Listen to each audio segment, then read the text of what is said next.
Paulo, ele entende que precisa ser mudado. E ele, com o encontro de Jesus, né, como eu estava conversando com o Paty, o encontro de Jesus foi tão assim, tocou tanto Saulo, que ele acha de verdade que todos precisam ouvir Jesus, precisam seguir Jesus.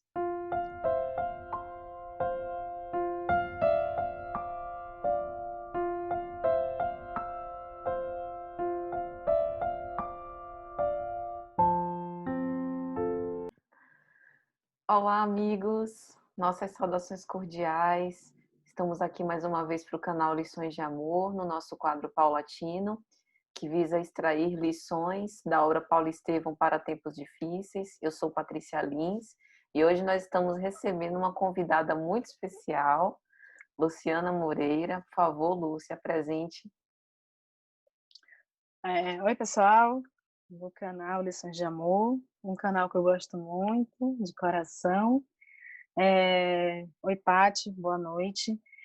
Então, meu nome é Moreira, eu sou espírita desde pequena, porém dei uma passadinha no catolicismo, no intuito também de conhecer, né, outras formas de religião, mas o espiritismo sempre foi a religião que mais me respondeu, que mais me elucidou, né, em relação aos meus questionamentos com relação a tudo, né, a Deus, a Jesus e tudo. Trabalho na Casa do Caminho, uma casa de muito amor, que eu amo de paixão, as pessoas, o local, tudo. E sou muito feliz por isso, muito agradecida a Deus por essa oportunidade. Muito bem. Então, gente, nós estamos aqui com Luciana para aprender juntas sobre uma das passagens mais interessantes da obra. É uma reflexão, na verdade, de Emmanuel com respeito a uma frustração, digamos assim, né, de Saulo de Tarso. E a frase que nós escolhemos foi: acostumado aos aplausos onde quer que aparecesse, fora vítima da própria ilusão. Então, antes da gente começar, a gente vai falar um pouco sobre o contexto em que essa frase foi dita. Naquele momento, Saulo tinha o seu reencontro, tinha acabado de reencontrar o seu amigo Sadoc em Damasco. E aí ele percebeu, bastante frustrado, que a amizade com Sadoc era puramente por interesse. E após a visão de Jesus, às portas de Damasco, ele decide ir até a sinagoga de Damasco para falar aos fariseus sobre a sua visão. Ele é bem recebido porque até o momento os fariseus não conhecem essa transformação dele. E no momento em que ele começa a sua pregação, o seu comentário, e faz o link da lei de Moisés com o evangelho de Jesus, apresentando Jesus como o Messias esperado, dá-se uma grande confusão, uma grande celeuma no local. Ele é quase agredido, não fosse a intercessão de um rabino. Então, quando ele sai de lá, profundamente humilhado, desprezado, e reencontra-se com Ananias, ele então tem essa conversa e lhe dói muito ter passado por essa cena lamentável. Então, é nesse momento que Emmanuel vai dizer o seguinte: observou que os levitas de Sítion pareciam entendê-lo através de um olhar de simpatia, ao mesmo tempo que Sadoc o fixava com ironia e risos de triunfo. Era o repúdio que chegava. Acostumado aos aplausos, onde quer que aparecesse, fora vítima da própria ilusão, acreditando que para falar com êxito sobre Jesus, bastavam os louros efêmeros já conquistados no mundo. Lu, o que você tem a nos dizer sobre isso? Então, a gente precisa entender a época também um pouco, né? Como eram as reuniões, né, no Sinédrio, e as perseguições aos cristãos também, que eram fortes. E com isso existia muita coisa contra o cristianismo. E era muito forte, né, essa questão do cristianismo, porque eles não queriam nada novo, nada que pudesse mudar a vida que eles tinham, né? Eles queriam manter o status quo, eles queriam manter as coisas como elas estavam com a lei mosaica, porque, de uma certa forma, mantinha a sociedade ali presa àqueles costumes. E Jesus veio para mudar muita coisa. E, nesse momento, Paulo, ele entende que precisa ser mudado. E ele, com o encontro de Jesus, né, como eu estava conversando com o Paty, o encontro de Jesus foi tão assim, tocou tanto Saulo, que ele acha de verdade que todos precisam ouvir Jesus, precisam seguir Jesus e todos os ensinamentos de Jesus. Muito embora ele nem conhecesse, né, muitos dos ensinamentos, porque ele ainda estava na questão, né, da mudança, estava muito recente, ele ainda não tinha lido quase nada de Jesus, só algumas coisas que Ananias tinha entregue a ele para ele ler, e eles, mas o encontro foi já muito, né, forte ao ponto dele entender isso. E nessa questão da frustração, né, que você falou da ilusão, é o que era que Emmanuel fala, era a luta entre a vaidade de outros tempos e a renúncia de si mesmo. Então ele não entendia ainda que ele precisava renunciar quem ele era, e o renunciar podia trazer o quê? Tudo que ele foi, né?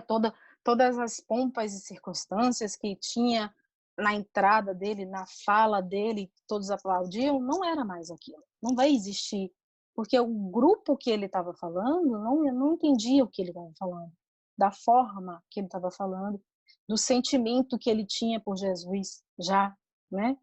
Bem forte dentro dele. E ele com certeza ia ser execrado, né? Ia ser posto para fora, porque as pessoas não estavam entendendo o porquê daquilo. Porque muitas pessoas, não sei depois, eu não tenho essa visão, mas pode ser que outros já tenham até entendido anos depois que o ensinamento de Jesus era importante. Mas naquela época, naquela hora, não era assim, daquela forma. Ele precisava cair em si, como aconteceu, que ele sentou, chorou, né? Emmanuel fala que ele chorou, e ele viu que não é assim, que não é desse jeito. E o Ananias foi crucial, né, nesse momento para ajudá-lo, porque mostrou a ele que ele precisava ser menos para poder ser mais. Ele precisava deixar o orgulho, né, de lado, deixar, não que ele tivesse lá para mostrar que sabia muito, ele queria muito que as pessoas, ele inclusive tem uma parte que Emmanuel fala que ele queria, não era por ele, né, era pelas pessoas, ele queria compartilhar aquilo de especial que ele viu em Jesus, aquilo de magnânimo que ele viu no encontro com Jesus. Ele queria que todos tivessem o mesmo sentimento, não era eu vou te dizer e eu sou melhor do que você. Não era nesse sentido. Mas o orgulho era no sentido de que ele achou que todos iam entendê-lo e todos iam, da noite para o dia, passar a ser cristãos, né? E não era bem assim. Ananias conversou muito com ele, falou, explicou da questão de que ele era um anticristão, até, né, um dia, 2 dias atrás, e ele precisava primeiro compreender o que era viver Jesus, compreender as palavras de Jesus e passar a viver Jesus. E daí ele vai, porque quando a gente acredita de verdade, a gente convence qualquer pessoa, qualquer uma. Por mais, é, por mais que a pessoa não queira, se você vive, você vai passar uma sensação de que pelo menos vai botar na dúvida a pessoa, né? Eu quero ver isso para crer. Então, a partir do momento que a gente vive aquilo, a gente tem uma forma muito maior de passar para outra pessoa. Não fica hipócrita, né? Não fica vazio. O discurso dele ia acabar sendo vazio. Tanto que tem uma parte que tem um deles lá que eles começam a cantar, a orar, para fazer de conta que não estava escutando ele, né? Porque aquilo que ele estava dizendo é um despautério total e que não tinha nada Mas talvez anos depois que ele vivesse Jesus, né, que ele foi para o deserto e que ele foi pregar, ele criou todas as igrejas, se ele voltasse lá com toda aquela bagagem vivida e pedisse para falar, talvez até escutassem. Não sei, quem sabe, mas ele precisava disso. Então, essa frase é muito interessante porque a gente traz para a nossa vida também, né? E a gente, muitas vezes, vive numa ilusão de que pode fazer algumas coisas ou que é alguma coisa, e na verdade não é. A gente vê redes sociais aí que as pessoas postam felicidades, né, inúmeras, e não é exatamente isso, é ilusão. E elas acreditam que são. Não é só o outro que está vendo a rede social, acredita mesmo que são felizes daquela forma. E, na verdade, a gente vai ver que não é bem assim. E o que houve com Paulo é mais ou menos isso. Na obra As Dores da Alma, né, do Espírito Hamed, pelo médium Francisco do Espírito Santo Neto, ele fala muito sobre o orgulho. Aliás, essa obra é muito boa, né? Fazendo aqui um parêntese de obras, é fantástica. Também um manualzinho de como a gente viver conosco, né? Não é nem viver com o mundo, é viver conosco. E ele fala sobre o orgulho que muitas vezes nos destrói.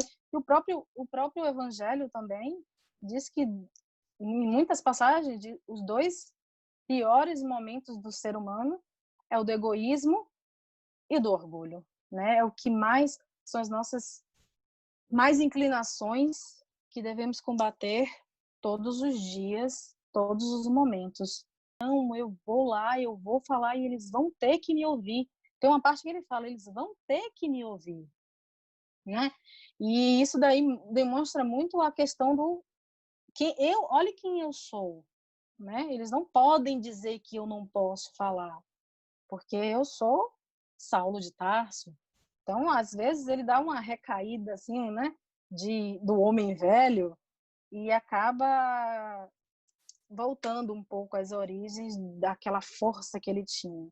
Muito embora eu tenha uma visão particular de Saulo, de que ele não era um homem ruim. Ele era um homem que acreditava muito em tudo que ele tinha, que ele estudou, né, em Deus, sobretudo. Ele era um homem muito religioso, e que Deus para ele era sagrado, de verdade. Então, para ele poder fazer valer isso tudo, ele matava em nome de Deus, ele apedrejava e fazia todas aquelas outras coisas, mas não era porque ele era mal. Claro que era, mas era em nome de Deus, em nome de algo que ele acreditava muito. E quantas vezes a gente não faz isso, né? Em nome de algo que a gente acredita. A gente luta por aquilo que a gente realmente acredita e vai até o fim. Foi o que ele fez, na verdade. No início, quando ele perseguia os cristãos, ele lutava pelo que ele acreditava. E quando ele começou a seguir Jesus, aí sim, ele começou também a lutar pelo que ele acreditava, e agora com muito mais força, porque ele sentiu Jesus. E Jesus é uma força muito grande, uma força que convence mesmo. Isso sem dúvida. E ele foi dessa forma. Eu acho interessante a parte que Jesus fala, Saulo, Saulo, por que me persegues? E eu acredito muito que Jesus ele tenha apostado em Saulo, depois Paulo, por essa paixão que ele tinha, por essa coisa que quando ele pegava uma ideia, né, um conceito de algo, um amor a algo, ele ia até o fim. Ele se perdeu um pouco no amor próprio mesmo, no orgulho do homem velho, né? O Emmanuel ele usa muito a questão do homem velho, o homem novo, que Paulo usa também, de que ele era o que ele é. E a gente tem muito isso também, né? O que a gente era, hoje o que a gente é, não é mais, a gente muda, e a evolução espiritual está aí. E eu acredito muito que ele, nesse momento aí, ele se precipitou, mas depois ele reviu e foi tudo tranquilo.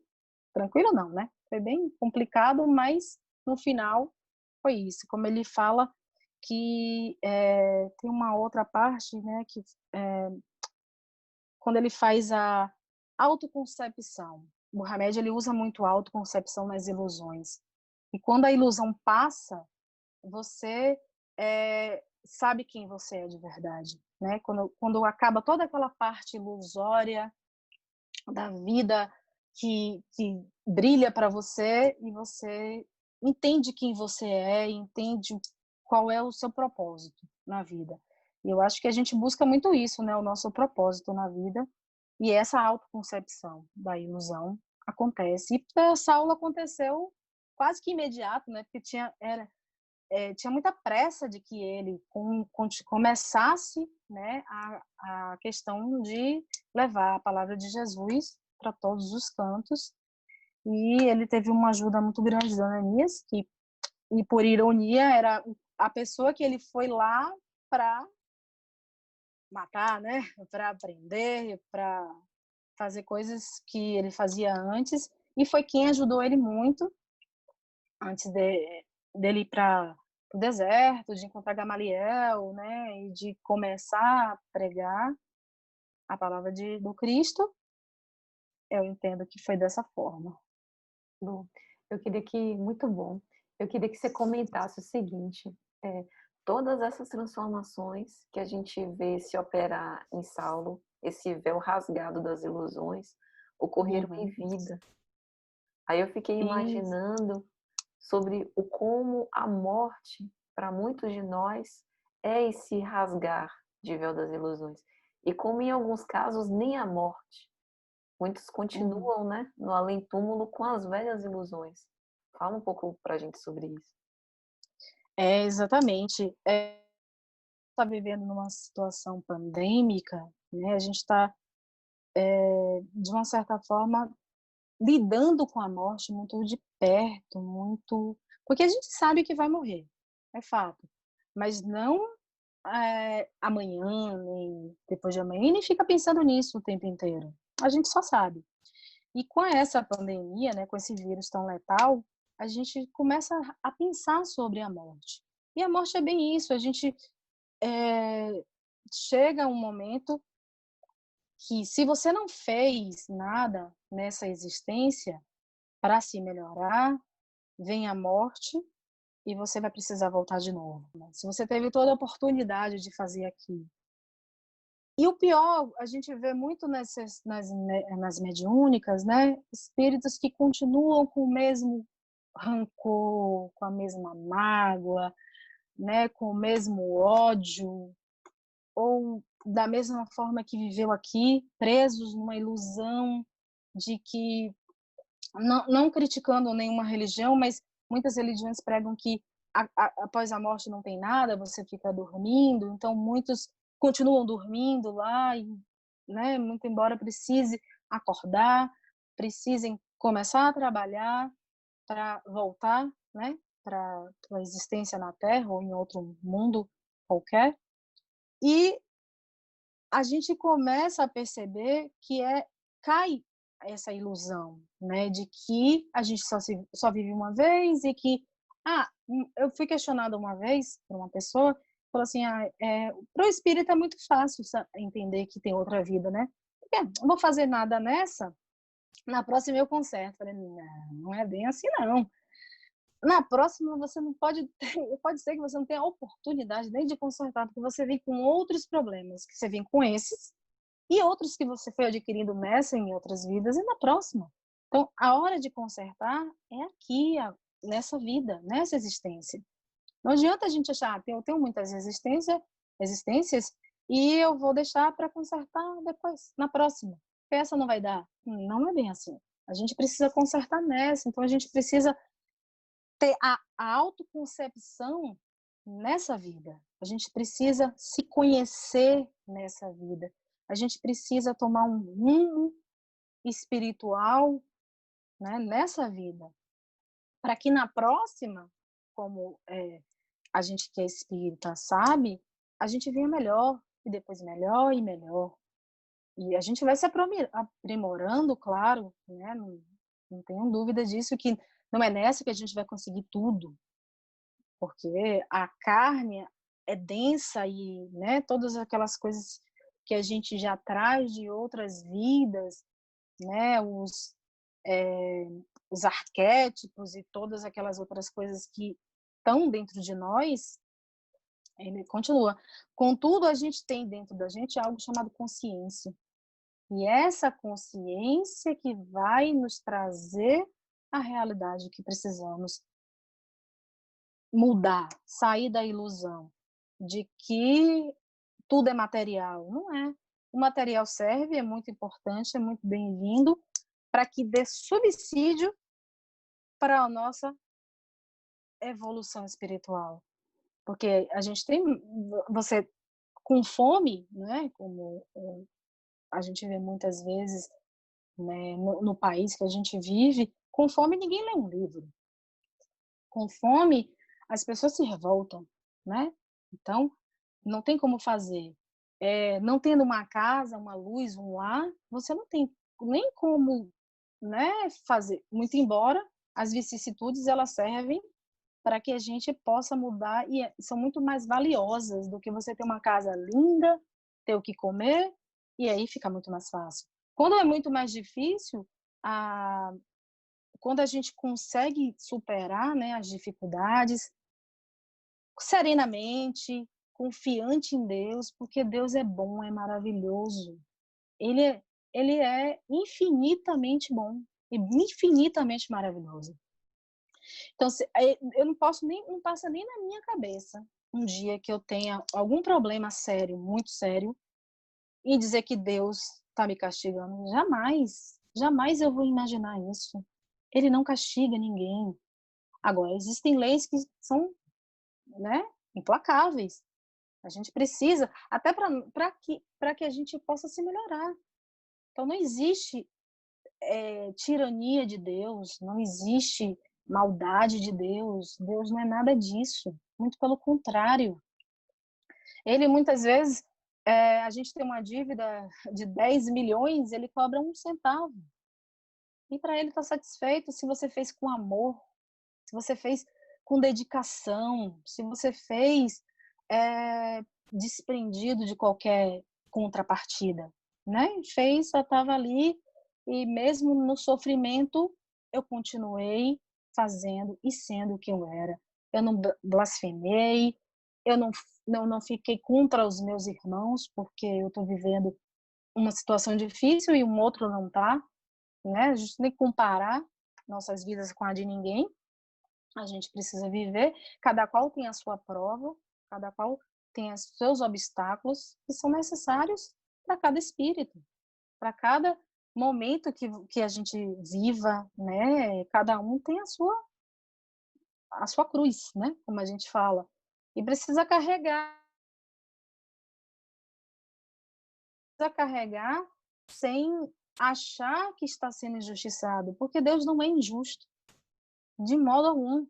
Deus é justiça, é justo, infinitamente justo, incomparavelmente justo. Então, se a gente, porventura, pensar que isso aqui é só, vamos passar aqui, viver, trabalhar, né, comprar os bens materiais e pronto, a gente não viveu, a gente gastou tempo, né, nos massacrando, que é só, na verdade, tudo que a gente faz, ainda que contra o outro, a gente está fazendo contra a gente. A mágoa, só quem sofre somos nós. A raiva, somos nós.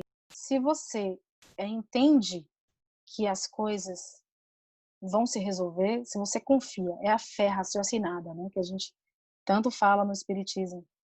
Se você confia em Deus, você tem fé em Deus, tudo vai passar e tudo vai melhorar. Que não seja nessa existência, mas será em outra. Mas você precisa saber no que você está tendo fé. Se você acha que Deus é tirano, você vai ter fé num tirano? Não vai. Então você vai ter sempre um pé atrás. Aí vai dizer, eu tenho fé, mas não é uma fé muito forte. Então, eu tenho várias oportunidades de viver. Isso Deus nos dá.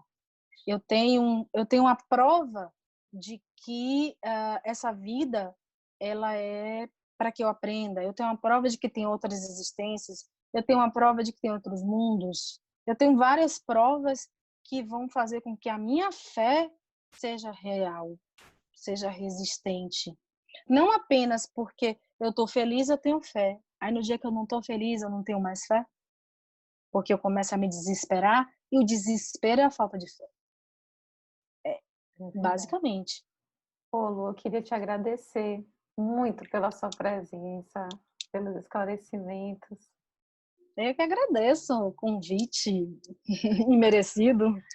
Não, mas eu fico muito feliz de falar com você, de estar presente aqui no seu canal, que eu gosto muito, que eu acompanho muito, e acho que o seu trabalho é muito bonito, o trabalho de levar o conhecimento do Espiritismo, de Jesus, né? Não só do Espiritismo, mas do Evangelho de Jesus, a outros lugares, né? As outras pessoas, de uma forma muito ordenada e coerente.